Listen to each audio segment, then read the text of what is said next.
Selamat sore semuanya, terima kasih sudah datang. Jadi kita sekarang masuk ke sesi diskusi bareng narasumber kita hari ini. Kita bakal ngobrol, sharing pengalaman, tukar pikiran dan berbagi masukan atau ide juga. Tapi sebelumnya saya infokan kembali, tema hari ini adalah jalan menuju udara bersih, cara-cara terbaik untuk minimalisasi polusi udara di Bali. Jadi hari ini sih kita pengennya lebih santai aja, jadi kita ngobrol-ngobrol ringan tentang pendekatan yang reflektif tentang apa yang dapat dan telah kita lakukan untuk mengurangi polusi udara yang sudah terjadi di Bali gitu. Jadi yang kita udah ketahui bersama, di Bali itu kan sebagai destinasi wisata pasti kegiatan yang ada di pulau ini sangat banyak ya, mulai dari peningkatan kendaraan bermotor, lalu juga peningkatan sampah yang sekali pakai dan juga penggunaan sumber daya. Nah, kan akhirnya berdampak juga ke peningkatan sampah yang melonjak dan juga persoalan lingkungan lainnya gitu. Sementara di sini juga kita tahu juga kalau misalnya TPA Suwung udah akan tutup per Januari 2026 gitu, karena udah volumenya sudah sangat penuh di sana. Jadi karena ada masalah ini juga sempat ada isu atau ada wacana bahwa akan ada penggunaan teknologi pembakaran sampah untuk mengurangi volumenya. Jadi proses pembakaran sampah dengan teknologi dalam ruang tertutup ini kan bukan tanpa efek samping juga. Asapnya kan berpotensi untuk menimbulkan emisi karbon dan juga zat beracun yang tersebar melalui udara gitu. Nah, sementara kita sendiri di Bali, apalagi di daerah yang padat seperti Badung dan Denpasar, kualitas udaranya sudah termasuk kategori sedang gitu, dimana ini pasti sangat berdampak ke kelompok yang memang rentan terkena penyakit saluran pernapasan gitu. Jadi dari data Dinas Kesehatan sendiri menunjukkan kasus infeksi saluran pernapasan akut atau ISPA di Denpasar dari tahun 2023 itu sudah tercatat lebih dari 130.000 kasus gitu. Sementara di Badung sudah mencapai puluhan ribu kasusnya. Jadi kan masalah pencemaran udara itu bukan masalah sepele ya gitu. Jadi menurut UNICEF pun 8 juta orang setiap tahunnya meninggal karena masalah udara atau karena polusi udara ini gitu. Jadi sebelum kita berbincang-bincang, saya mau kenalin dulu narasumber kita sore hari ini. Yang pertama itu adalah Ibu Nimade Utami Dwi Payanti, STMBN, PhD. Bu Yanti ini seorang dosen kesehatan lingkungan di Prodi Ilmu Kesehatan Masyarakat, Fakultas Kedokteran Universitas Udayana. Ibu Yanti udah melakukan banyak publikasi penelitian yang erat kaitannya pada isu lingkungan dan implikasinya pada kesehatan masyarakat. Kalau salah mohon dikoreksi juga ya Bu ya. Ya Ibu Yanti, makasih udah datang. Gimana kabarnya Bu hari ini? Baik ya. Iya, boleh dipakai biar teman-teman juga kedengeran. Jadi terima kasih atas undangannya Mbak Nanda. Baik kabarnya ya Bu ya. Baik. Oke. Lalu untuk narasumber kedua ada Kak Roni Zakaria. Kak Roni ini di sini sebagai penikmat udara segar gitu. Kenapa? Karena dia tuh punya hobi bersepeda. Tapi bersepeda bukan cuma di komplek sekitaran aja, tapi Kak Roni baru-baru ini juga udah melakukan ekspedisi Bentang Jawa pakai sepedanya. Makanya keren kan. Jadi ya itu kan hobinya Kak Roni ya sebagai pesepeda, tapi Kak Roni sebagai profesional adalah seorang fotografer yang dia juga menjadi kontributor di banyak media nasional dan internasional, dan juga udah dapat banyak penghargaan ya Kak, karena udah karyanya udah mengangkat banyak isu juga. Nah, selain itu juga Kak Roni udah pernah menerbitkan monograf yang berjudul Encounters. Itu Kak Roni, makasih udah datang. Gimana kabarnya Kak Roni? Baik ya. Tadi terjebak hujan ya Kak? Iya, tiba-tiba hujan, tapi jadi seger. Iya, untungnya hujannya berhenti sebelum waktunya gitu, jadi pas banget. Makasih buat teman-teman yang udah datang hari ini. Jadi kita bisa mulai ya. Udah mulai ini belum? Udah mulai login belum di acaranya, teman ya? Oke, jadi ke sesi pertama. Ke pertanyaan pertama saya mau nanya dulu sama Bu Yanti. Nah, ya, jadi teman-teman bisa stay tune karena nanti setelah saya ngobrol sama Bu Yanti dan Kak Roni, teman-teman juga bisa mengajukan pertanyaan. Setelah itu juga kita bakal ada role play gitu. Nah, untuk Bu Yanti, mungkin menyangkut tadi intro yang saya sempat sebutin juga, kalau tren kasus ISPA di Denpasar dan Badung dalam beberapa tahun ini gimana Bu trennya, dan sejauh mana polusi udara itu berperan untuk memperburuk situasi si kasus ISPA ini? Kalau data yang tadi Mbak sampaikan kan memang Dinas Kesehatan memonitornya rutin ya. Kenaikan itu ada, cuma memang kalau kita mengklaim bahwa itu pure dari pencemaran udara mungkin tidak bisa, karena memang ISPA atau infeksi saluran pernapasan atas itu faktor penyebabnya banyak. Tapi salah satunya memang pencemaran udara. Untuk studi sendiri sih di Bali secara spesifik tidak banyak ya, karena data monitoring kualitas udara kita itu tidak cukup detail ya, paling cuma punya beberapa titik, jadi agak sulit kalau itu mau dikoordinasikan dengan data kejadian penyakit terutama ISPA. Kalau studi-studi di luar negeri banyak, studi yang memakai pemodelan juga banyak, dan rata-rata hasilnya memang menunjukkan kualitas udara itu berpengaruh terhadap peningkatan kasus infeksi saluran pernapasan. Secara teori sih memang dijelaskan bahwa bukan pencemarnya langsung ya yang menyebabkan infeksi, karena bentuknya yang sering dituduh ini kan partikulat namanya ya. Partikulat itu bisa bentuk padat atau bentuk cair yang ukurannya sekitar 2,5 mikron. Mikron itu ya seperseribunya mili ya. Nah, partikulat ini dengan ukuran yang kecil dengan massa tertentu, dia akhirnya memang cukup aerodinamis untuk bisa masuk ke saluran pernapasan kita. Nah, dia akhirnya bisa jadi kendaraan istilahnya ya. Bisa ditempeli bakteri, bisa ditempeli virus, bisa jadi kendaraannya zat-zat lain ya, zat-zat kimia lain yang masuk ke udara, dan akhirnya memang gampang masuk ke saluran pernapasan. Nah, ketika dia masuk ke saluran pernapasan, disitulah terjadi infeksi-infeksi akhirnya gitu. Jadi memang studi-studi di luar gitu ya, yang memang punya data kualitas monitoring kualitas udara yang cukup ya, kemudian punya data prevalensi kejadian penyakit ISPA, akhirnya memang bisa menghubungkan itu gitu. Di Indonesia sendiri mungkin kita punya kelemahan di situ ya di data. Tapi ya kalau di sana terbukti berarti sebenarnya nggak terlalu jauh beda lah ya di Indonesia.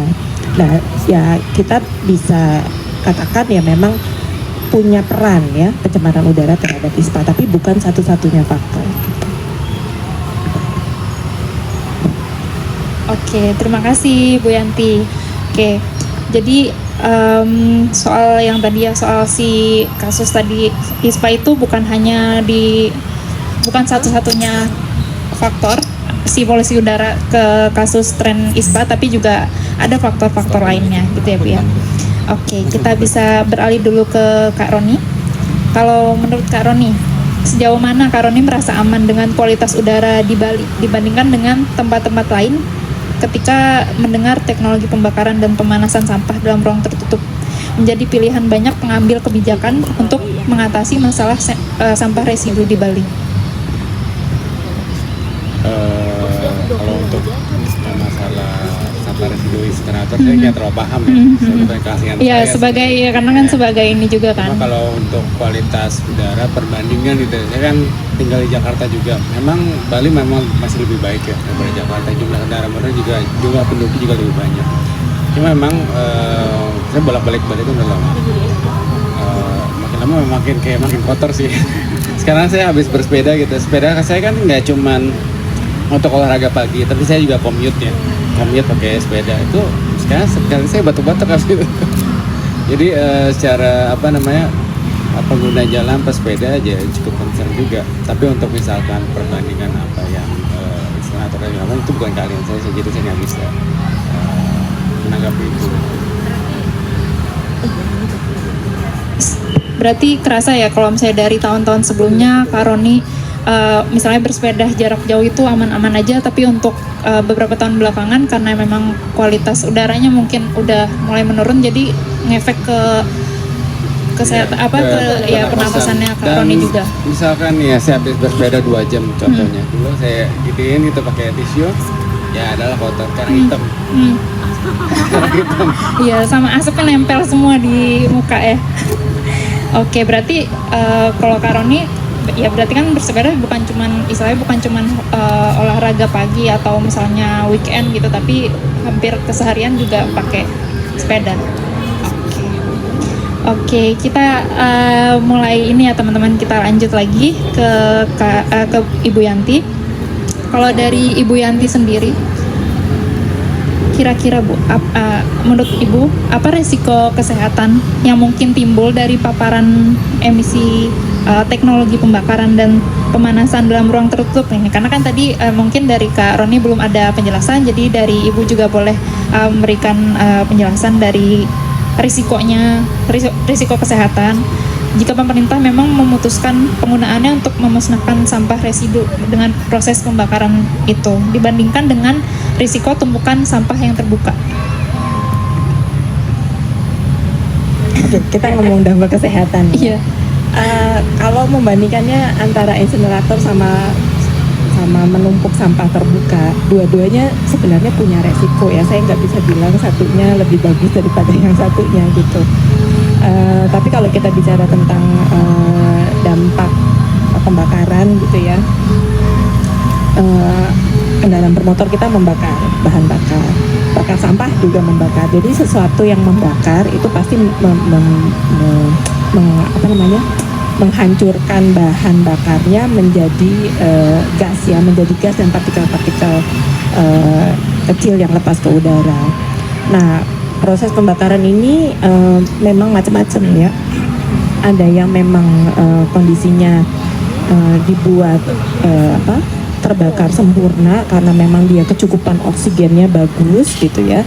Akhirnya memang lepasnya tuh CO2 dan H2O gitu ya. Jadi memang kalau kita di knalpot kendaraan suka lihat ada air netes ya, itu memang hasil pembakaran juga sebenarnya, tapi memang lepasnya CO2. Tapi ketika yang kita bakar misalnya kayak bahan-bahan padat seperti sampah, itu akhirnya memang konsentrasi partikulat yang lepas semakin banyak juga sebenarnya, yang mengandung sulfur ya, kan mengandung nitrogennya, jadi NOx dan SOx kita bilangnya. Nah itu biasanya bentuknya juga partikulat di udara, dan itu ya memang kalau terlalu banyak lepas ke udara juga bisa menyebabkan hujan asam. Kalau memang dia konsentrasinya tinggi ya 2 PM 2,5 tadi ya, particulate matter yang ukurannya 2,5 mikro itu jadi konsentrasinya tinggi di udara. Dia dari kendaraan bermotor, dari pembakaran sampah semuanya keluar itu juga gitu ya. Nah semakin banyak kita membakar ya semakin banyak itu lepas ke udara gitu, apapun itu ya. Jadi dari kendaraan bermotor, dari bakar sampah, dari dengan sampah yang dibakar terbuka ataupun yang dibakar tertutup. Nah kalau memang yang dibakar tertutup ini pakai istilah insinerator tadi ya, dia harusnya memang dilengkapi dengan alat kontrol polusi udara namanya gitu ya. Jadi biasanya sudah ada persyaratan teknisnya, harus punya destruction and removal efisiensi yang nilainya sekitar 99,999% harusnya, baru dia boleh operasional. Jadi destruction itu artinya kemampuan tungkunya untuk menghancurkan materialnya ya, substance apapun itu ya. Jadi yang kita bakar kalau memang di situ masuknya bahan-bahan organik, karbon dari hidrogen turunan minyak bumi, itu ya memang harus dihancurkan sampai 99,99. Tapi yang removal itu adalah fungsi si air pollution control tadi. Jadi dia nggak hancur, tapi dia cuma di remove dari udara. Jadi either di remove dengan media padat yang dipakai menangkap ataupun media cair seperti air yang dipakai menangkap gasnya. Jadi gas itu dilewatkan di media air supaya akhirnya semua yang tidak terhancurkan, tidak terdestruction itu akhirnya di remove dengan cara memindahkannya ke media yang lain gitu. Jadi itu tuh sebenarnya yang dihitung sebagai efisiensi insinerator gitu. Nah kalau kita nanti misalnya memang harus membangun insinerator ya, sebaiknya itu dipertimbangkan gitu ya secara baik. Artinya ketika memang kita membangun ya itu dicapai lah ya target itu, dan memang dimonitoring. Kalau nggak kadang-kadang kan di awal bagus tapi setelahnya enggak. Terus emangnya kenapa kalau enggak gitu ya. Jadi Kalau yang dibakar itu bahan bakar minyak ya, kayak bensin segala macam itu memang tergantung dari kandungan bensinnya. Yang kita curigai dari bahan bakar minyak kita di Indonesia adalah masih mengandung timbal, itu logam berat. Jadi kalau dibakar itu memang punya resiko ya, melepas logam berat ke udara. Kemudian kalau sampah, nah kalau sampah yang kita bakar itu adalah sampah residu gitu ya, apalagi di Indonesia. Itu isinya macam-macam, jadi bukan cuma residu kertas minyak gitu ya, bukan styrofoam, tapi isinya bisa baterai, Plastik juga bisa ya, ya. plastik ya macam-macam. Jadi luar biasa ya variasi bahan yang dibakar, dan akhirnya menjaga supaya yang keluar itu aman ya, yang 99,99% tadi itu agak sulit. Kita takutnya kan kalau yang memang dibakar itu ada logam berat, itu pasti lepas juga sebagai uap logam berat. Kalau yang dibakar plastik dengan kondisi ada klornya, itu yang keluar namanya dioksin. Itu juga sudah terbukti, WHO sudah sekian puluh tahun yang lalu mengatakan itu memang karsinogenik, jadi bahan yang bisa memicu kanker. Nah, ketika insinerator yang sekarang orang sangat-sangat gampang menggunakan istilah insinerator, ketika insinerator yang digunakan itu tidak tadi sesuai dengan syarat teknis yang mempunyai DRE 99,99% itu gitu ya. Jadi dia bisa beroperasi ketika suhu belum menyampe angka 800 sampai 1000 derajat Celcius, itu biasanya dioksin bisa dihasilkan. Jadi ketika pertama kali menghidupkan insinerator atau ya alat bakar ini, pasti suhu belum sampai 1000 ya, dia pasti butuh waktu sampai 1000. Nah, ini tergantung lagi dari si pengelola ya, operator yang menghidupkan insinerator.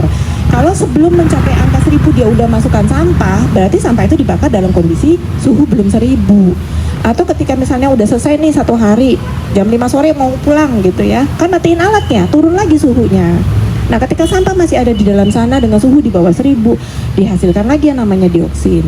Jadi semakin sering alat itu hidup mati, semakin banyak dioksin yang kita hasilkan. Itu kenapa kalau di luar negeri punya insinerator, hidupnya itu 24 jam, 7 hari seminggu, jadi nggak pernah berhenti. Supaya Nggak boleh mati ya Bu ya? Iya, supaya memang tidak ada suhu turun lagi di bawah 1000 gitu. Nah, itu karena kita mengurangi dampak-dampak tadi ya, maksudnya pertanyaannya kan adalah apa sih dampak kesehatannya gitu ya. Kalau tadi transportasi ya kita sudah bicara tentang CO2 ya. Jadi yang lepas ke udara itu bisa mingle di daerah kita hidup ini di troposfer, atau dia bisa terbang lebih jauh ke stratosfer. Jadi dua-duanya punya dampak berbeda. Ada yang langsung dampaknya ke kesehatan kita kalau kita tinggal di tempat pencemaran itu terjadi, tapi ketika gas itu lepas ke lapisan lebih atas, dampaknya lebih global lagi. Itu yang kita kenal dengan perubahan iklim ya, global warming, dan akhirnya dampak-dampak perubahan iklim akibat global warming tersebut. Jadi kita sedunia nih ya, globally kita sedang berusaha mengurangi itu ya gas-gas yang kita lepas terlalu banyak ke udara ya, tidak hanya karena dampak kesehatannya tapi karena dampak ekologi kita ya, yang membuat kita sebenarnya sudah mulai banyak mengalami ancaman perubahan iklimnya ya yang kita rasakan sekarang gitu. Jadi kadang-kadang kalau kita tanya dampak kesehatannya apa nih kalau kita membuat ini, itu yang langsung mungkin ada, yang tidak langsung juga banyak gitu. Jadi nggak bisa lihat parsial ya, satu teknologi yang kita implementasi itu tidak dampaknya tidak selalu satu. Dan ketika kita bicara tentang dampak itu pun tidak hanya dari teknologi itu, ada banyak kegiatan kita yang lain juga punya dampak di aspek itu gitu. Oke, jadi sebenarnya ya dampak yang mungkin istilahnya kita tuh nggak aware karena dia mungkin belum langsung terjadi ke kita gitu ya dari aktivitas pembakaran itu, tapi sebenarnya dari dampak yang lebih luas dan jangka panjang tuh sebenarnya ada banget ya Bu ya dari kegiatan pembakaran itu, baik pembakaran sampah ataupun pembakaran mesin kendaraan juga gitu kan. Oke, nah makasih Bu Yanti untuk penjelasannya. Sekarang saya mau nanya ke Karoni lagi. Sebagai penikmat udara segar, Karoni, kalau menurut Karoni sendiri mungkin ini pertanyaannya mungkin harusnya ini nggak perlu ditanyakan gitu, tapi saya mau tetap nanyain ke Karoni, seberapa penting adanya udara bersih bagi kenyamanan kita yang hidup di Bali nih, mungkin baik itu yang istilahnya cuman pendatang atau sekedar berkunjung ataupun tinggal di sini. seberapa penting sih Kak? Nggak cuma di Bali sih, di sebenarnya juga penting sebenarnya kan kita napas sebagai itu ya. Tapi kalau saya ngomong dari point of view saya sebagai, saya sebenarnya bukan turis lagi, sudah cukup lama bolak-balik Jakarta gitu. Dan saya menggunakan sepeda transportasi umum gitu. Buat saya sih, karena kalau saya juga berjalan kaki gitu ya, buat saya itu penting gitu. Karena kan bensin saya ya napas itu juga lebih ngambilnya. Jadi kalau itu makin kotor ya malah nggak sehat jadi jalan kakinya gitu, atau ya sepedaan juga nggak sehat. Ya buat saya itu sangat penting sekali gitu. Terutama dulu ya saya mikir Jakarta udah hancur udaranya, karena memang gitu ya kota untuk bisnis kalau ketika ke Bali ya memang perkembangan tuh boleh dimanapun harus merata gitu, tapi kayak maksudnya sih harus seperti itu gitu. Saya sih ada cara lebih baik tanpa merusak, terutama ya udara karena kita nafas gitu. Nah, Kak Roni sendiri kan mungkin punya teman-teman pesepeda juga gitu kan. Terus apakah obrolan soal kayak penurunan udara ini, kualitas udara ini juga diobrolin sama teman-teman sesama pesepeda? Terus mungkin juga ada preferensi lebih senang sepedaan di mana? Misalnya kayak mungkin di daerah yang masih banyak area hijaunya gitu dibanding misalnya di Badung atau di itu saya bisa ngomong. Kalau pesepeda pada umumnya nggak ngomong udara sehat ya, itu adalah ngomong nggak sehat ya, maksudnya ngomongin ini mau beli sepeda baru apa gitu pasti. Cuman kalau saya mau ke tempat misalnya saya suka kan long ride ya, pergi ke tempat jauh, saya temannya mungkin kita manis sepedaan gitu sana, akhirnya udara enak tuh. Dulu saya suka juga ke daerah pesisir, misalnya ke Sanur. Terus kan Sanur sekarang udah ada gentrifikasi ya. Jadi sekarang sejak ada mall, kemudian itu yang daerah Matahari Terbit itu kan semua yang kos-kos itu udah diganti yang itu. Dan semua kan dulu itu jalan kaki, naik sepeda. Sekarang sepeda pun nggak boleh lewat, harus diparkir di depan situ. Nah semua orang akhirnya datang pakai motor, gitu kan. Jadi otomatis itu nggak menambah baik dompet dan juga udara. Ya, berarti kalau misalnya dari area favorit tuh di mana Kak? Favorit ya, ke Pegunungan saya biasa ke arah Tegalang ke atas. Oke, Ubud ke utara. Ya. Apalagi kalau masih belum ada turis-turisnya ya, pagi-pagi jam 6 jam 7 gitu. Ya sepedaan, menikmati udara segar selagi belum ada banyak kendaraan lalu lalang, balik lagi ke bawah, kembali ke daerah. Oke, thank you Kak Roni. Boleh sambil dimakan, diminum snacknya. Oke, nah menyambung tentang pentingnya kualitas udara nih teman-teman, karena ya memang udara sebenarnya kan hal basic ya, hak kita sebagai makhluk hidup ya, bukan cuma sebagai warga negara gitu. Sebagai makhluk hidup ya memang udara yang bersih itu harusnya jadi hal yang mutlak kita dapatkan gitu. Nah, kita pengen nanya juga sama Bu Yanti. Nah, sekiranya Bu, langkah preventif apa nih kita sebagai masyarakat yang bisa kita lakukan untuk melindungi diri dari dampak polusi udara yang itu akan terkena mungkin jangka pendek dan juga jangka panjang? Yang jelas sebenarnya kalau hierarki penyelesaian masalah kan gitu ya. Melindungi diri itu udah yang terakhir sebenarnya. Jadi yang awal sebenarnya harusnya menghilangkan bahayanya gitu ya. Berarti menghilangkan bahayanya berarti memang mengurangi atau tidak lagi melakukan kegiatan-kegiatan yang menghasilkan polutan kan gitu ya, menghasilkan zat pencemar yang lepas ke udara. Ya kurangi membakar sampah ya, kurangi pemakaian kendaraan bermotor. Ya pilihlah aktivitas-aktivitas ataupun upaya untuk penyelesaian masalah yang memang minim membakar ya sebenarnya itu, untuk memang kita tidak memperburuk kualitas udara. Di samping itu sebenarnya metode membakar walaupun itu cuma organik gitu yang dibakar misalnya, itu sebenarnya kita memiskinkan bumi ya. Jadi tidak hanya dampak kesehatan. Jadi dengan mengurangi membakar sebenarnya kita sebaiknya memang mengembalikan banyak unsur karbon itu kembali ke tanah. Tapi kalau dengan membakar kita melepaskan karbon itu ke udara. Nah membuat karbon itu balik ke tanah lagi jadi susah gitu. Dan kita tuh sekarang sedang mengganggu keseimbangan itu tuh di bumi. Jadi orang kadang-kadang suka tidak bicara masalah ekologis ini ya, yang dibicara cuma masalah yang kelihatan gitu seringkali. Nah itu ya, jadi memang kalau boleh sih ya, upaya yang memang harusnya diprioritaskan itu adalah mengurangi itu ya. Tapi kalau untuk melindungi diri ya, ya orang kan dengan sederhana bilang tinggal pakai masker gitu ya. Kalau yang punya duit dikit mereka tinggal pasang AC kan gitu ya, karena dia akhirnya tidak menghirup udara di luar rumahnya gitu ya, karena semuanya terfilter. Tapi kalau kayak rumah saya gitu yang nggak pakai AC, akhirnya setiap tetangga bakar sampah yang menghirup dengan sehat itu saya ya, maksudnya semua asap sampahnya itu asap pembakaran itu yang hirup saya gitu ya.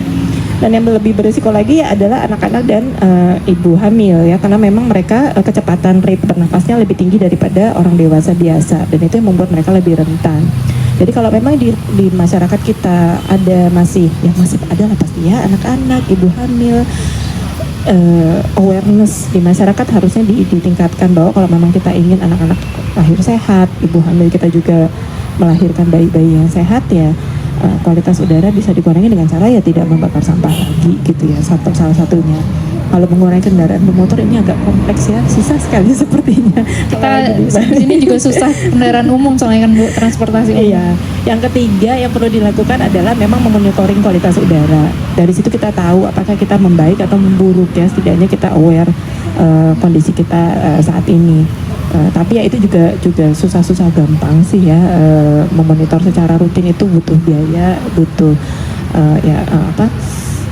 ya biaya tidak hanya investasi awal tapi juga maintenance peralatan untuk memang akhirnya bisa beroperasi dan cukup valid untuk mengukur kualitas udara kita.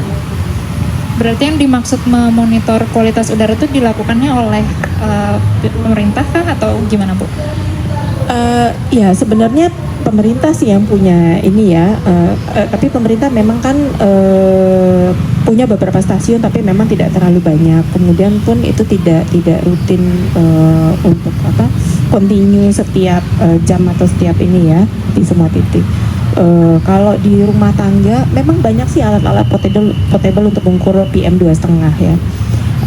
Dan itu biasanya kalau memang kita tahu itu tinggi ya mungkin mulai pasang masker untuk anggota keluarga yang rentan terutama.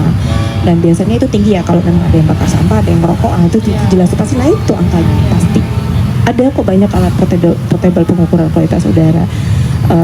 Ya kalau rumah yang pakai AC sih kadang-kadang mereka nggak terlalu khawatir sama itu ya. Itu sih. Jadi memang penemuan terbesar kita adalah di dunia juga salah satunya adalah air conditioner. Itu Meskipun agak boros listrik ya Bu.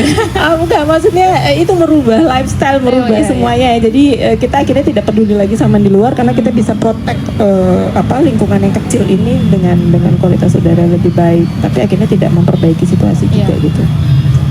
Itu lebih ke individual sih ya Bu ya.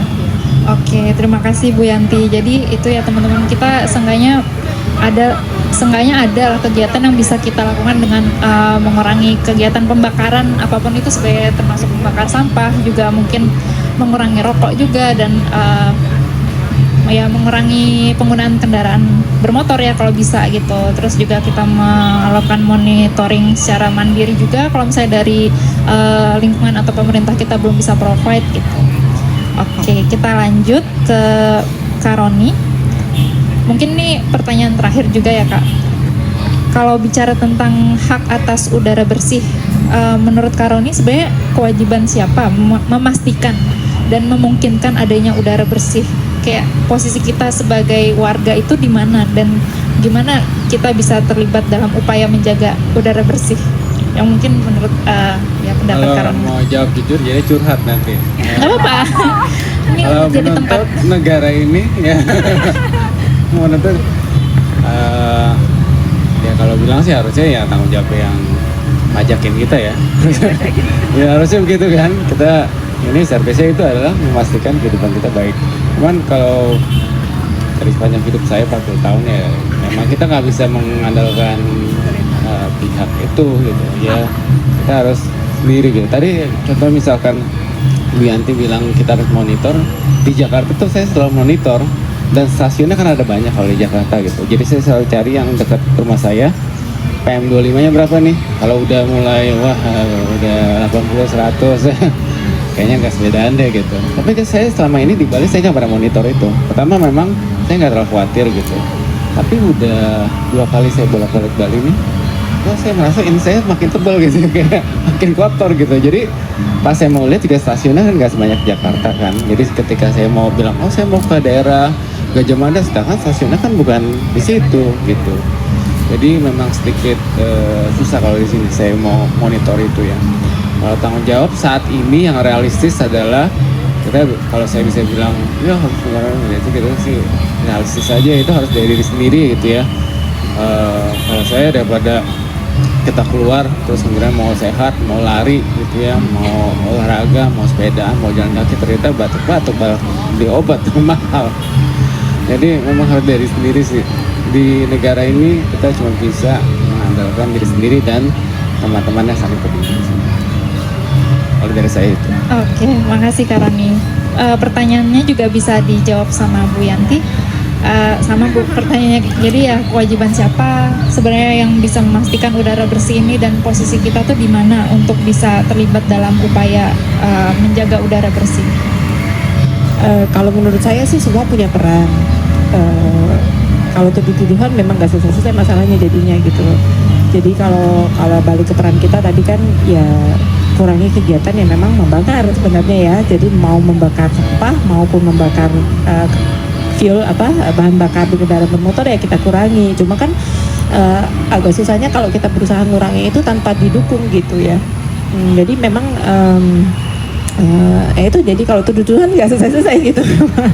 Jadi maksudnya kalau misalnya kayak sekarang nih, karena saya bersepeda mungkin tidak, tapi berusaha jalan kaki misalnya, itu juga nggak terlalu nyaman gitu ya jalan kaki di Denpasar saat ini ya, entah mulai dari trotoar yang nggak nyaman ya, memang kendaraan asap kendaraan bermotor juga luar biasa kalau di jalan itu, jadi memang nggak nyaman gitu jalan kaki. Jadi naik kendaraan umum pun ya kita memang mungkin belum ini seperti kota besar yang memang jalurnya banyak ya rutenya, jadi untuk kemana-mana jadi nggak praktis gitu ya, dengan rute kendaraan umum yang memang belum terlalu lengkap. Jadi memang kita punya peran, tapi untuk melakukan peran kita kadang-kadang kita juga butuh support gitu. Tapi sementara ini ya memang akhirnya sederhana sekali yang bisa kita lakukan ya, hanya tidak membakar sampah gitu misalnya ya, berupaya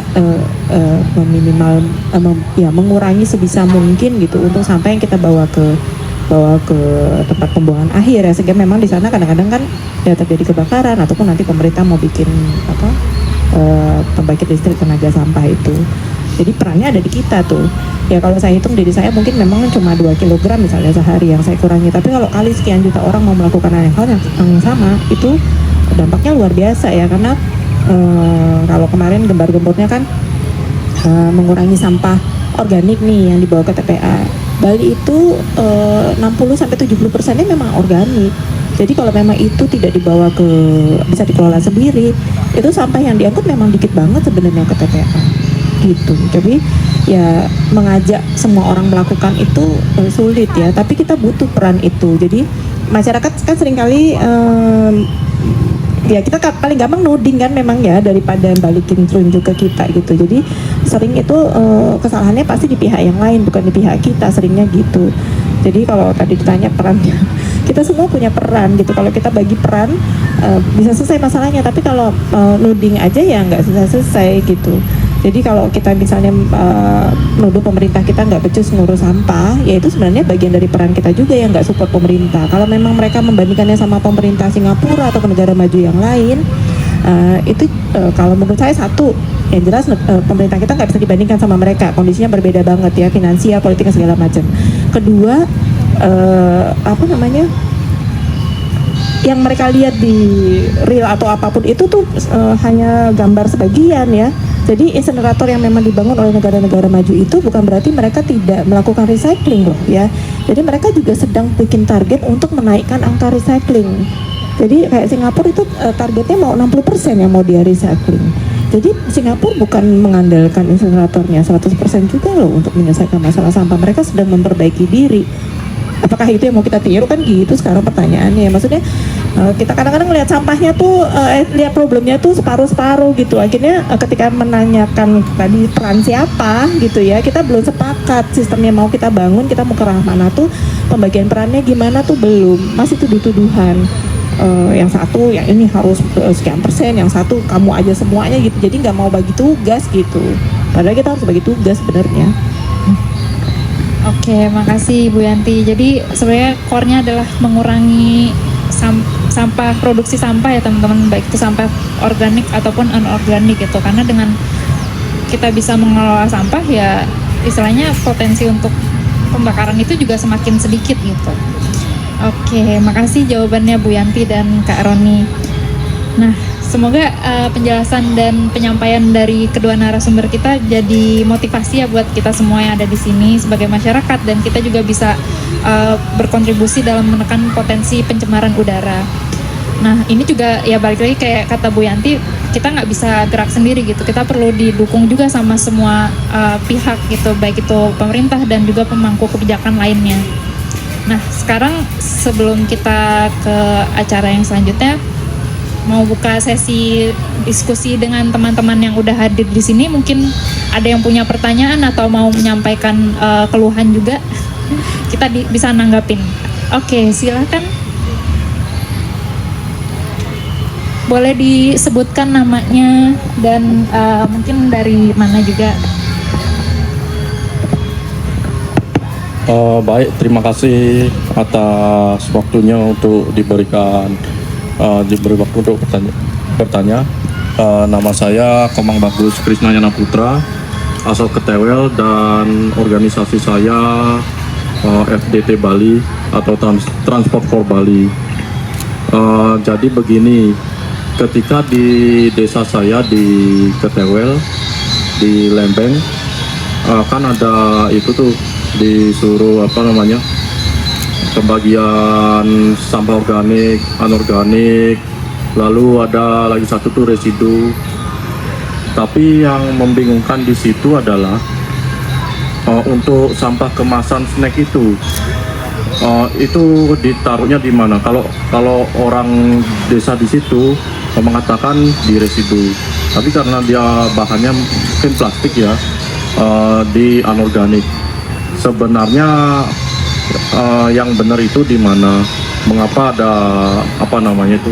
ada dua topik yang bersinggungan atau bergulat di situ. Itu demikian dari saya. Terima kasih. Makasih Kak, siapa sorry?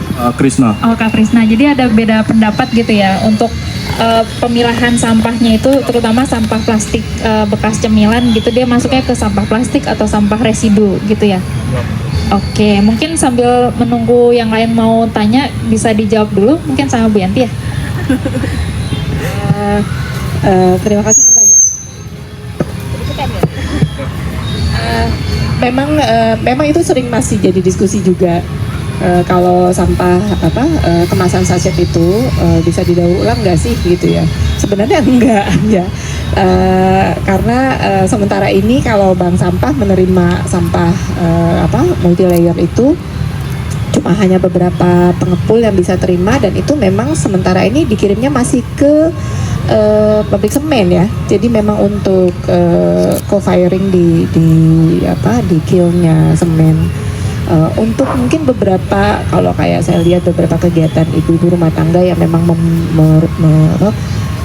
mengubahnya menjadi barang berguna lainnya ya, itu kita belum bisa bilang itu daur ulang sih ya, tapi memang pemanfaatan kembali bungkusnya untuk bisa jadi barang yang lain. Tapi memang jumlahnya tidak bisa terlalu banyak. Jadi kalau nanti di desa misalnya ini mau dikategorikan apa, masuk daur ulang apa enggak, tergantung siapa pengambilnya. Jadi kalau memang pengambilnya adalah bank sampah masih bisa terima, karena memang bank sampah itu diwajibkan untuk menerima semua jenis plastik, dan salah satunya kemudian di Bali itu Eko Bali kalau nggak salah ya, memang masih terima saset ya, yang untuk mereka salurkan ke pabrik semen untuk di co-firing. Kalau seandainya bukan bank sampah pengambilnya, berarti dia memang akhirnya masuk residu. Karena memang ya itu tidak bisa diterima oleh pabrik untuk merubahnya menjadi biji plastik lagi, itu nggak bisa. Makasih Bu Yanti. Udah cukup jelas Kak Krisna? Udah ya? Oke, ada lagi yang mau bertanya atau menyampaikan ide atau pendapatnya? Ada? Mungkin saya juga mau menyampaikan. Jadi kemarin kita udah sempat bikin kayak ini sih kayak form untuk menyampaikan pendapat Bu Yanti dan Kak Roni. Jadi ada beberapa teman yang udah menyampaikan pertanyaannya juga. Jadi mungkin yang pertama, bagaimana sih cara efektif untuk mengedukasi atau menyebarkan informasi yang kompleks terkait pengolahan sampah pada masyarakat? Apakah ada trik untuk menimbulkan urgensi terkait isu ini di masyarakat? Mau dijawab? Pertanyaan susah. Saya apa ya? Kalau saya sih dibilang berhasil enggak juga gitu ya untuk meyakinkan masyarakat mengenai isu sampah. Tapi beberapa warga yang saya ajak kerjasama, biasanya kita memang lebih berhasil kalau skalanya kecil, karena memang akhirnya bisa meyakinkan dengan diskusi yang cukup intens ya.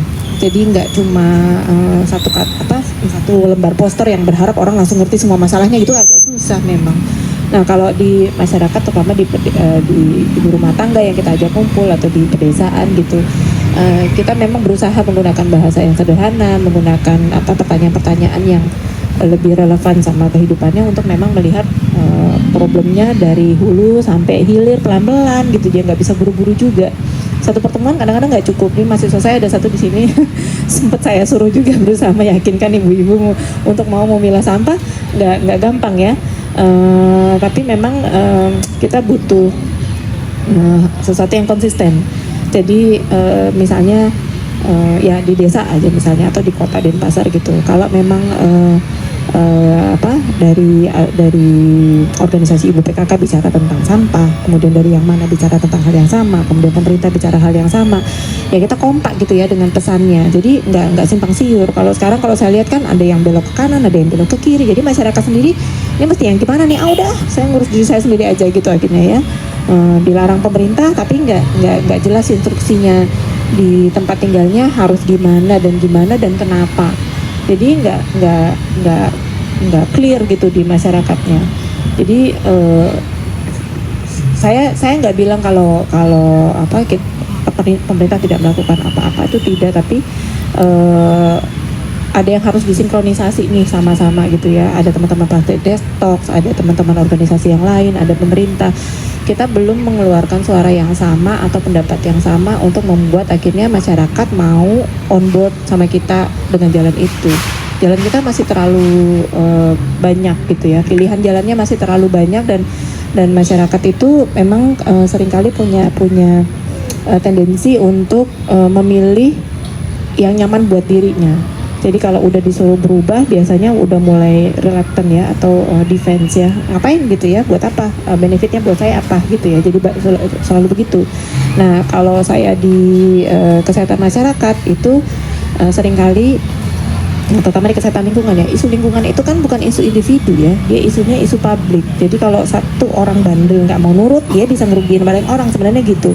Nah, akhirnya cara kita nyelesain seringkali memang nggak bisa approach-nya individual, karena kita harus membuat approach-nya community ya. Si individu yang tidak nurut itu dia merugikan banyak orang. Itu kenapa akhirnya harus dibuat kesepakatannya level komunitas atau kesepakatan kolektif ya. Jadi nggak bisa kayak kita ngelarang orang merokok. Kamu nggak boleh merokok, nanti kamu kanker gitu. Nggak mempan ya. Jangan buang sampah, nanti merusak lingkungan. Apa tuh lingkungan? Maksudnya nggak connect sama dirinya gitu ya. Nah, itu yang kita rasain sih selama ini kalau ngomong isu lingkungan, karena memang yang penting di dalam rumahnya baik-baik saja, mereka mah agak susah mengkonekkan ke dirinya. Tapi ketika itu misalnya diangkat menjadi isu komunitas dan dia bagian dari komunitas dan dia akhirnya tidak bisa menolak atau jadi salah kalau nggak ngikutin kesepakatan komunitas, nah itu yang biasanya lebih efektif. Cuma ya itu yang belum kita sepakati juga nih di Kota Denpasar lah ya. Metode apa nih yang kita pakai untuk meyakinkan masyarakat? Karena kalau kita terjun bebas gitu, semua metode dipakai tanpa strategi, keberhasilannya agak kecil ya, bukan nggak berhasil saya bilang, tapi untuk mencapai skala yang besar berhasil itu sulit gitu. Jadi kita butuh kesepakatan tadi ya, caranya gimana, pesannya apa, dan itu dilakukan secara konsisten. Nah, kita seringkali nggak konsisten. Kayak saya ingat dulu kita pernah punya pengaturan melarang penggunaan kantong kresek kan ya. Dan itu saya ingat banget, warung di depan rumah saya bilang, "Bu, itu tuh saya didatengin Satpol PP, dimarahin nggak boleh pakai kantong kresek itu." Waktu zaman itu begitu, 2018 apa 2000 berapa tuh saya lupa ya. Wah, saya bilang keren banget ya, sampai ada yang datengin warung untuk ngelarang pakai itu. Tapi hilang ya, setelah itu nggak ada lagi. Kan nggak konsisten namanya kita ya. Setelah itu tuh nggak apa-apa lagi, orang pakai kresek nggak apa-apa lagi gitu. Jadi buat masyarakat, ini mah main-main peraturannya kan gitu. Jadi nggak kelihatan kalau kita serius gitu. Maksudnya? Ya itu saya bilangnya kita sporadis banget ya sih bikin kegiatan atau bikin pendekatan ke masyarakat yang akhirnya nggak kelihatan urgensi ataupun keberlanjutannya juga gitu.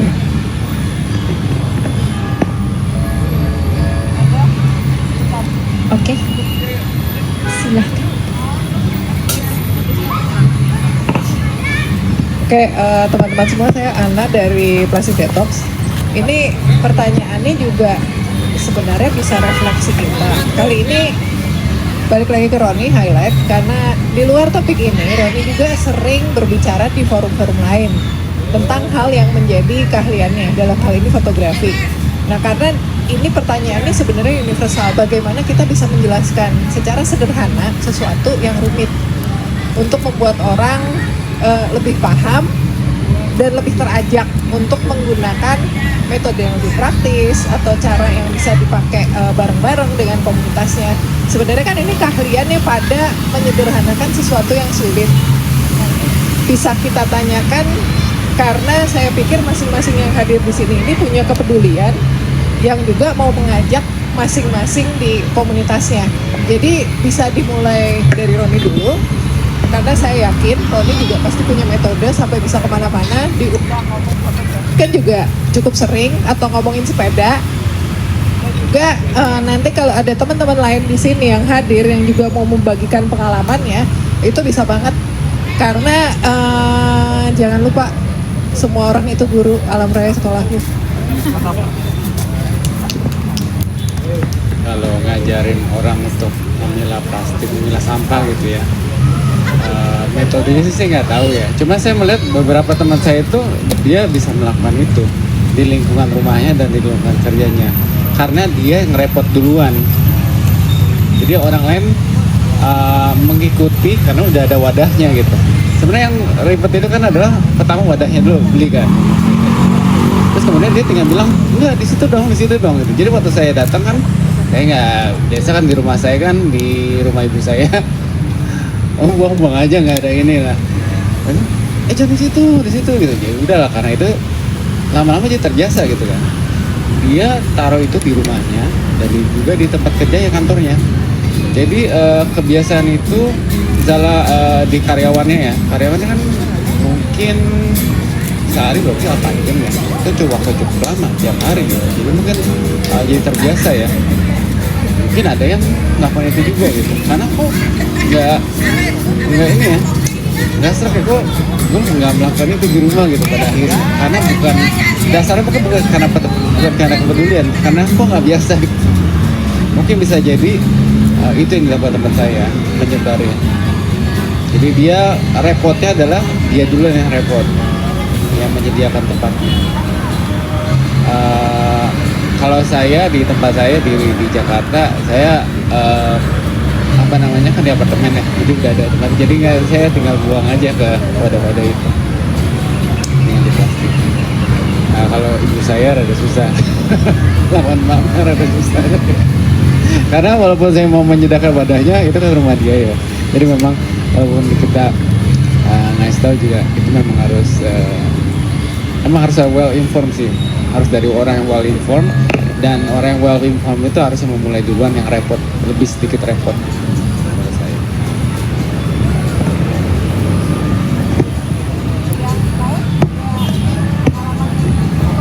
Ada yang mau sharing juga? Oh boleh, silakan. Silakan.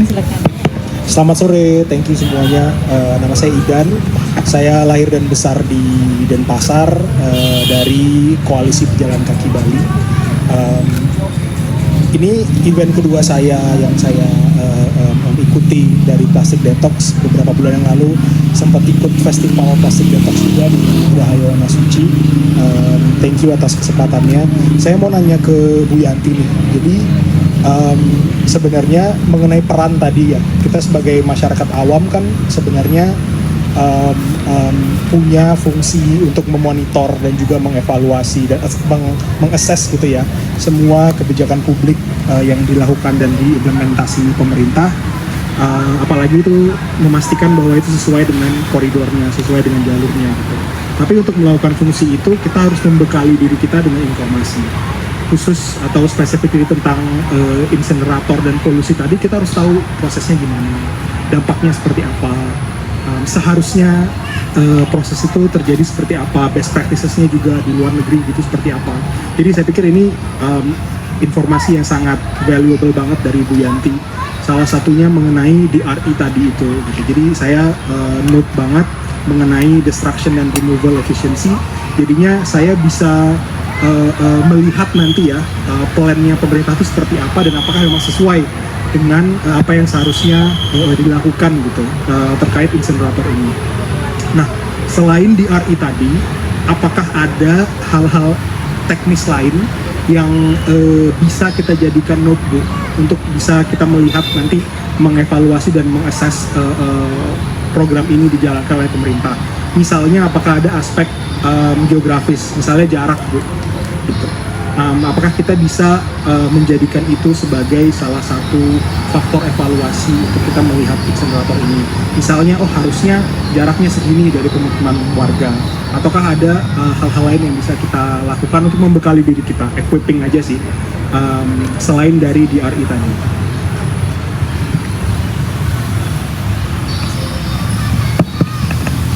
Saya sebenarnya hafal banget enggak nih Pak ya. Tapi memang kalau apa namanya insenerator untuk secara teknis bisa dinyatakan cukup ya bisa mengolah sampah dengan baik itu ya satu DRI. Kemudian tadi suhu itu juga nanti akhirnya tergantung dengan kapasitas bakar juga. Kemudian kalau masalah lokasi, kemudian nanti ya air pollution control itu pasti ada monitoring kualitas udara juga. Jadi nanti kayak apa namanya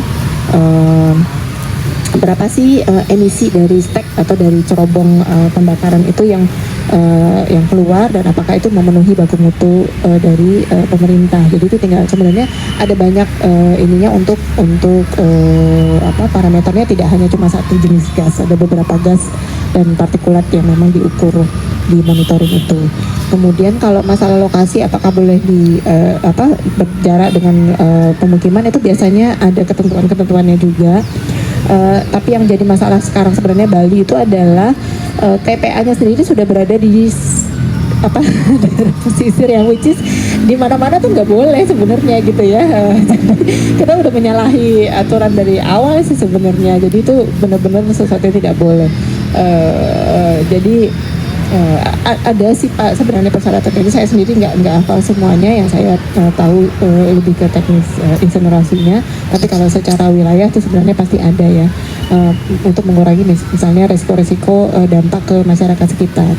Nah kalau apa namanya yang saya tahu terkait dengan cerobong itu ada biasanya dibatasi dengan cara membuat cerobong asapnya cukup tinggi, karena kalau cerobong asap tidak cukup tinggi itu dia akan keluar di ketinggian yang dengan kecepatan udara tidak terlalu besar, akhirnya dia bisa plume pollution polutannya itu bisa bergerak turun ke arah pemukiman. Tapi kalau cerobong asapnya dibuat cukup tinggi di lapisan di atas inversion layer ya, ada itu masalah tekanan adiabatis lagi nih Pak ya.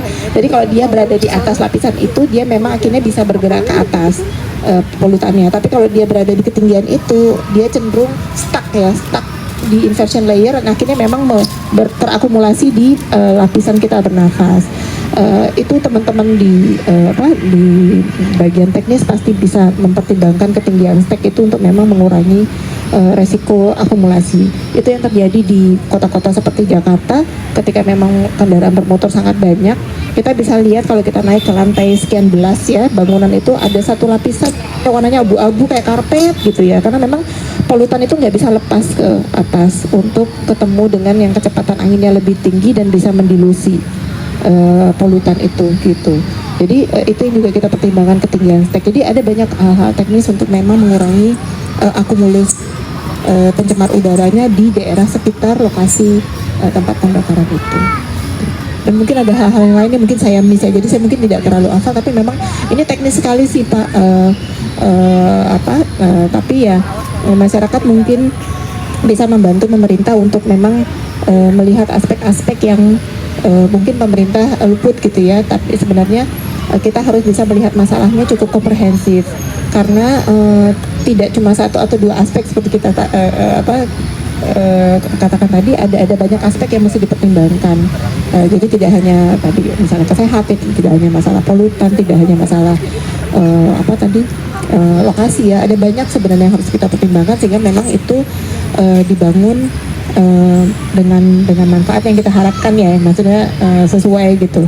Memang sih secara resmi pemerintah punya mekanisme AMDAL ya. Saya rasa juga teman-teman yang ditunjuk pemerintah sedang melakukannya. Cuma ya ini rumit sih ya, masalahnya agak kompleks gitu. Jadi ya saya harap teman-teman bisa ikut ini aja sih, buka mata buka telinga untuk tetap mau berkontribusi ya, supaya keputusan-keputusan yang diambil ini jangan sampai nanti ya merugikan satu atau banyak pihak. Terima kasih Bu Yanti. Jelas Kak. Ada spesifik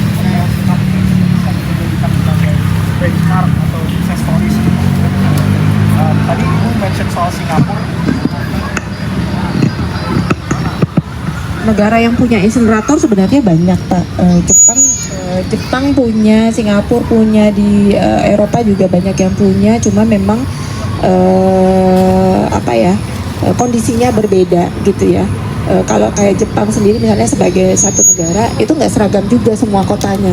Jadi ada yang pakai insinerator, ada yang tidak pakai insinerator. Biasanya yang pilih insinerator kalau memang mereka punya kekuatan finansial cukup besar. Kota-kota yang kecil itu tidak memilih insinerator. Bahkan malah ada yang satu kota namanya Osaki, kalau pernah dengar, yaitu masuk ke UNDP juga, itu memilah sampah sampai 20 jenis. Itu karena memang mereka tidak punya cukup kekuatan finansial untuk mengelola insinerator ya, yang memang secara teknis syaratnya susah segala macam, dan kalau memang beroperasi dengan volume sampah yang tidak besar tidak ada benefit atau lebih banyak ruginya daripada benefitnya gitu. Jadi memang mereka memilih akhirnya memilah gitu ya. Jadi kita nggak bisa pukul rata penyelesaian masalah itu di semua tempat sama sih ya. Jadi kalau kita mau benchmark, hati-hati juga gitu, karena kondisi kita tidak selalu sama dengan yang kita benchmark gitu kadang-kadang. Terima kasih Bu Yanti. Dari teman-teman ada yang mau menyampaikan sesuatu lagi? Boleh yang di sana dulu ya.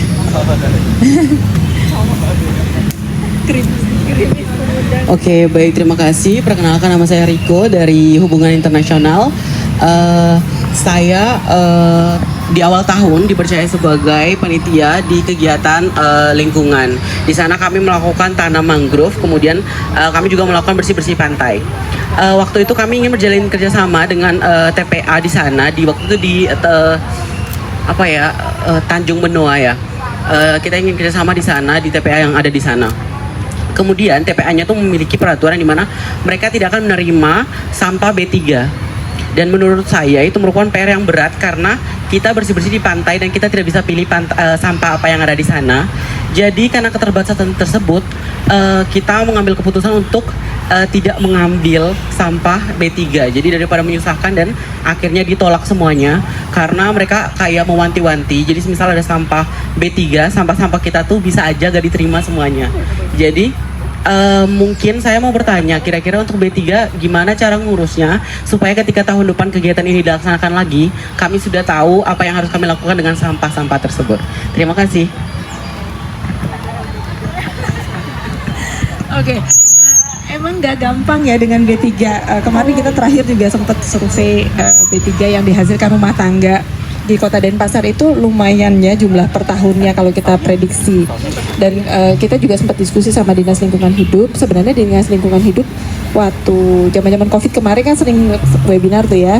Mereka sih bilang mereka menganggarkan untuk memang mengelola limbah B3 dari rumah tangga dan memang mengirimkannya nanti ke PPLI ya, pengelola limbah industri di Jawa Barat sana.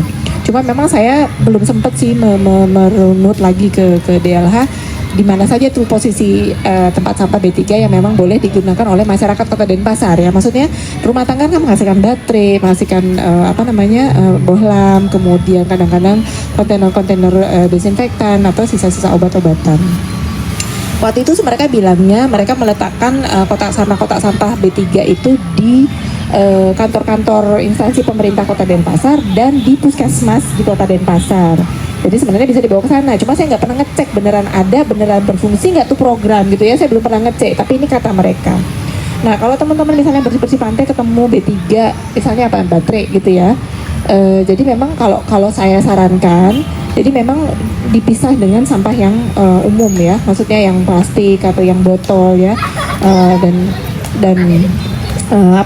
B3 ini harus memang dicarikan tempat pembuangannya. Entah itu teman-teman bisa diskusi dulu sama DLH, Pak kami mau bikin kegiatan ini, kalau B3 kami bawa kemana gitu ya, karena memang nanti kalau teman-teman bawa ke TPA kalau dengan judul B3 pasti nggak mau terima, tapi kalau tercampur dia pasti harus terima. Karena selama ini yang dari rumah tangga juga nggak pernah dipilah tuh yang namanya baterai ya masuk juga ke TPA, yang namanya bohlam juga pasti masuk ke TPA gitu ya. Gitu ya. Sekarang kan kita nggak pernah ya, maksudnya teman-teman di TPA juga nggak pernah buka kantong plastik ada baterai apa enggak gitu ya, karena masyarakat buangnya masih satu tong sampah semuanya gitu ya. Nah kalau kayak saya di rumah sampai sekarang ini saya sudah punya satu kresek baterai semua yang saya nggak tahu buang kemana, jadi masih saya simpan di rumah saya loh. Karena saya nggak tahu harus buang kemana gitu ya. Saya sebenarnya harusnya datang ke DLH tanya Pak ini harus saya buang kemana, karena itu nggak bisa ya, saya bilang tadi ya, kita nggak bisa nyelesainnya individually, harus diselesaikan kolektif. Jadi kalau saran saya paling nanti coba diskusi sama DLH harusnya memang punya cara atau punya program ya memang untuk collect B3. Sementara ini yang saya tahu pengelolaan B3-nya cukup rapi adalah rumah sakit ya.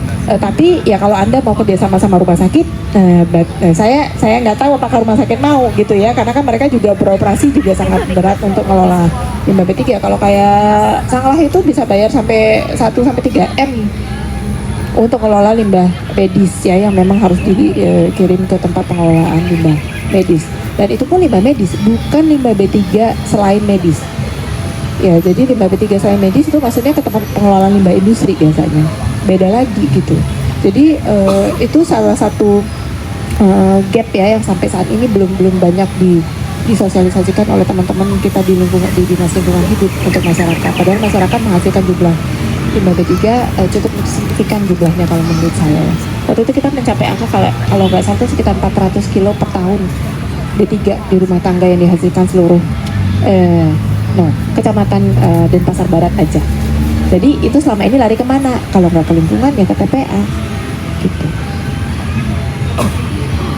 ya, atau dikit di rumah gitu ya. Kalau zaman dulu tuh kan suka punya termometer yang ada air raksanya, cetak pecah simpan di rumah karena lucu bisa mainin gitu ya. Itu B3 banget ya, bisa lepas lagi jadi gas merkuri yang kita nggak pernah bisa pantau gitu ya. Nah masalahnya sakitnya hari ini enggak ya, sesuatu dengan B3 itu sakitnya nggak hari ini, sakitnya tuh sekian tahun ke depan setelah terakumulasi banyak ke badan kita gitu masalahnya. Jadi nanti kalau kita udah mulai sakit kanker ini kanker itu, Nah itu nggak tahu tuh ya paparan dari mana tuh, entah dari B3 dari mana, entah langsung dari sampah kita ataupun dari makanan kita, macam-macam tuh jalurnya. Dan itu susah dibuktikan. Akhirnya ketika kita berobat pun dokter nggak pernah bicara itu gitu. Dokter hanya bicara treatment, nggak pernah bilang kalau ini adalah faktor lingkungan, faktor apa itu nggak pernah juga gitu. Jadi memang B3 salah satu yang memang jadi problem ini. Jadi adik-adik mungkin ya kalau adik-adik menyulut itu pertanyaan itu ke DLH, mereka jadi mulai berpikir, karena kegiatan bersih pantai banyak banget, apalagi kemarin apalagi kita Badung ya menerima sampah kiriman di pantai itu setiap tahun ya, mulai dari bulan Oktober sampai bulan Januari kita pasti terima sampah tuh di pantai bagian barat. Jadi pasti bersih pantai juga.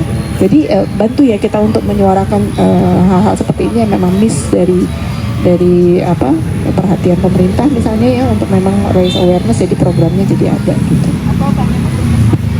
Nah iya, saya juga bingung tuh ya, saya belum pernah sih ke puskesmas nanyain, Bu bener nggak DLH ada naruh tempat sampah B3 yang mereka angkut rutin, karena waktu itu mereka bilangnya kami akan angkut 2 kali setahun dan kirim ke PPLI gitu katanya. Sebenarnya kalau teman-teman ada pertanyaan tentang B3, langkah apa yang bisa dilakukan sebagai warga tanggung jawab? Puskesmas terdekat kita tanyain, jadi paling nggak Ya, puskesmas bisa tanyakan puskesmas. Ada puskesmas satu ada. Di K24. Memang pernah ditaruh dan tong sampahnya, iya. K24.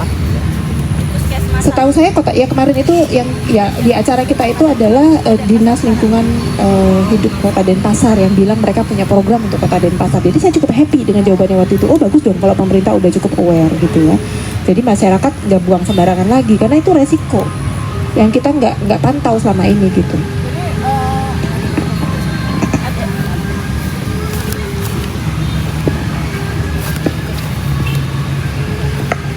Di sini kalau dari paparan hari ini ngomong nggak usah yang jauh-jauh kita harus ngapain, tapi kayak ada langkah sederhana.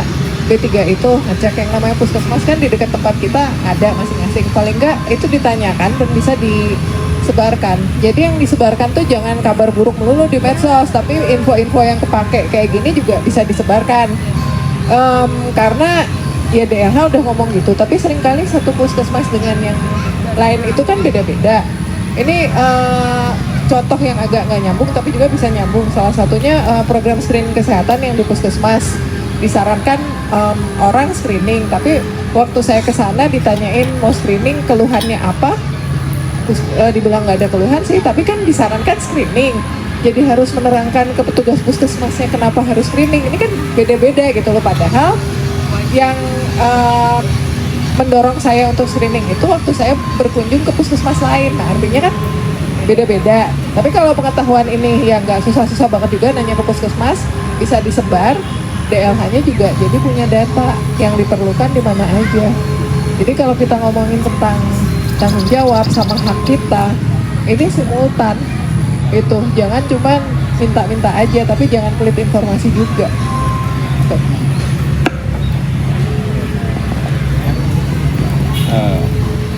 Dulu aku pakai film kan ya, fotografi itu pakai film. Buat nyuci itu kan nyuci sendiri kan, itu barangnya memang beracun sih. Setelahnya gitu, awal saya nggak tahu itu mau buangnya kemana gitu kan. Saya buang aja gitu kan, ternyata itu nggak boleh kan, memang B3. Nah di studio foto tempat cuci foto mereka bisa itu waktu itu. Jadi kebetulan waktu itu saya ada studio foto, saya tutup ke sana gitu. Jadi mungkin memang ya kalau pakai puskesmas atau kalau dulu ya, kalau sekarang kan pakai digital semua ya, jadi nggak ada ini. Enggak, kan saya limbahnya nggak terlalu banyak sih gitu. Jadi ya udah tutup aja. Jadi kita harus aktif mencari tahu ya gitu, karena istilahnya dari penyelenggara atau yang menyediakan sendiri masih belum istilahnya belum gencar untuk mempromosikan layanan yang mereka udah mulai gitu. Oke, mungkin jadi pertanyaan terakhir ya, mengingat waktu. Iya, dan hujan. Boleh, masih ada yang mau nanya tadi kakaknya. Oke, boleh. Baik, sebelumnya perkenalkan saya Abid Zaki dari Komunitas Mahasiswa Peduli Lingkungan FK Unut.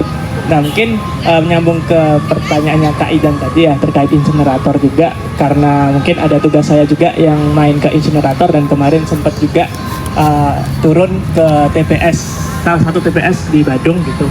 Nah hal ini juga tadi kan memang perlu kita adanya pengukuran emisi gitu.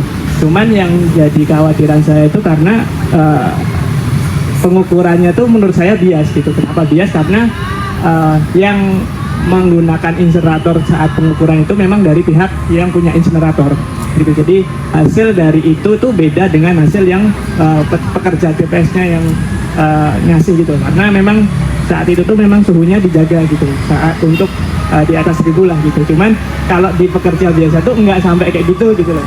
Gitu. Itu satu. Terutama lagi dengan terbitnya kemarin ya Perpres 109 2025 terkait PLTSA juga itu kan mungkin ini juga jadi apa ya keresahan juga, karena kalau itu dilegalkan masih kan untuk PLTSA berarti sudah dilegalkan dengan Perpres kemarin. Nah itu tuh kan berarti akan menambah juga praktik-praktik seperti itu gitu loh di luar TPS yang ada di Bali gitu, karena kan kemarin untuk percepatan PLTSA dan sekarang udah diresmikan berarti akan semakin banyak juga insinerator yang akan berdiri di Indonesia seperti itu, dan itu mungkin juga yang ya menjadi keresahan juga bagi pencemaran udara di Indonesia juga. Mungkin seperti itu sih yang mau saya sampaikan. Terima kasih.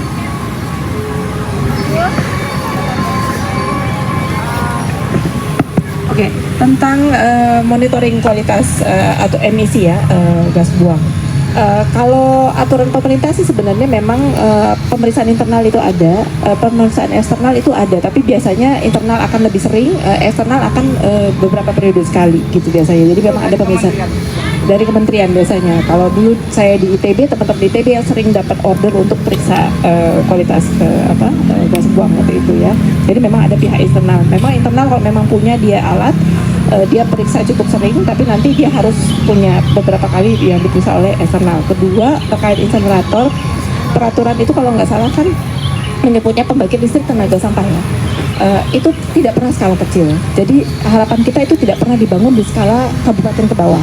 Pasti harusnya skala kota atau provinsi ya. Karena memang dia menuntut volume yang besar, kalau enggak dia rugi banget. Nah itu jadi harapan saya sih itu akan mengendalikan supaya tidak terbangun yang kecil-kecil. Setidaknya kalau besar, at least kontrolnya lebih jelas. Ya walaupun kita masih agak ragu-ragu sedikit gitu ya. Tapi itu mungkin itu yang bisa membatasi akhirnya skalanya tidak turun ke skala bawah gitu ya. Karena sekarang saya juga punya kekhawatiran setiap desa beli insinerator yang katanya sudah SNI gitu ya. Itu butuh operator yang memang paham sekali loh supaya memang tidak menambah resiko yang lain-lain itu masalahnya sih. Ya mudah-mudahan kita kawal bersama lah ya. Terima kasih. Aku boleh nanya satu lagi nggak? Iya, sekali. Nanya penutup buat Kak Roni nih, mewakili teman-teman yang mungkin juga dari komunitas sepeda atau komunitas transport ya, pejalan kaki. Kalau misalnya menurut Kak Roni, kondisi ideal kota atau wilayah yang cocok untuk teman-teman yang bersepeda atau banyak berjalan kaki itu kayak gimana Kak? Yang ideal bahwa semua orang itu bersepeda. Maksudnya nggak, maksudnya walaupun dia berkendara motor, kayak misalnya di Amsterdam tuh ya, kayak di itu, semua kan saling menghormati. Karena walaupun dia naik motor, naik mobil, dia juga bersepeda. Jadi dia tahu ketika ini dia vulnerable gitu. Jadi dia saling menghormati. Kalau kayak di sini kan enggak. Bahkan ada kecenderungan, sebel banget nih, makan space gua gitu. Dan pedestriannya itu memang aman, nggak cuman kayak sekadarnya ada lubang gitu, atau ada tempat parkir gitu. Sama jalur sepeda sih ya, tapi di Jakarta pun jalur sepeda yang proper cuma di Sudirman. Ya, sisanya cuman formalitas, itu ada galian, ada lubang, cuma digarisin aja gitu. Ya idealnya adalah semua orang tahu bahwa siapa yang punya right of way gitu, pejalan kaki, pesepeda, transport umum, sepeda motor, baru mobil. Itu sebenarnya paling ideal kalau dari sisi saya gitu. Oke, terima kasih untuk closingnya Kak Roni dan penjelasannya oleh Ibu Yanti juga. Oke, Jadi makasih teman-teman, kita bisa cukupkan untuk sesi diskusinya. Acara selanjutnya saya kembalikan ke siapa namanya? Jody. Oke, thank you Nanda dan thank you buat semua narasumber yang sudah membagikan semua tentang berbagai hal ya terkait dengan cara-cara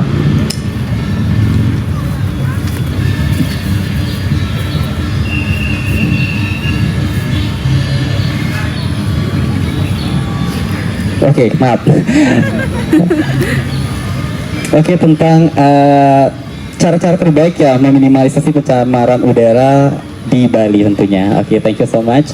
Dan sebelumnya mungkin saya ingin menanyakan kepada teman-teman karena memang ada sesi berikutnya yaitu terkait dengan refleksi. Apakah ingin dilanjutkan atau memang sampai di diskusi ini saja? Ya. Ini sebenarnya ada kan sebenarnya kalau berdasarkan jadwal kami itu ada sesi refleksi, mau dilanjutkan atau memang sampai di diskusi ini saja kira-kira. Nah, Oke, refleksinya itu role play. Jadi itu adalah tidak hanya tentang kita hanya menerima informasi saja, tapi kita ingin mengimplementasikan bagaimana sih tata cara untuk meminimalisir dalam mengenai pencemaran udara ya itu. Jadi role play refleksinya bagaimana, apakah dilanjutkan kira-kira? yang lanjut angkat tangan. Oke, boleh deh, yang lanjut mungkin angkat tangan. Oke, lanjut ya. Oke, thank you buat kita bisa lanjutkan saja. Dan untuk sesi role play ini akan dipandu oleh Kak Ana. Jadi ini sebenarnya refleksi ini untuk supaya kita nggak ngantuk dan nggak bosan juga, dan sesuai dengan saya yang infokan tadi bahwa ini adalah bagian dari implementasi terkait dengan apa yang kita bicarakan, diskusikan tadi. Oke, tanpa membuang waktu silakan Kak Ana bisa sampaikan terkait dengan refleksi itu.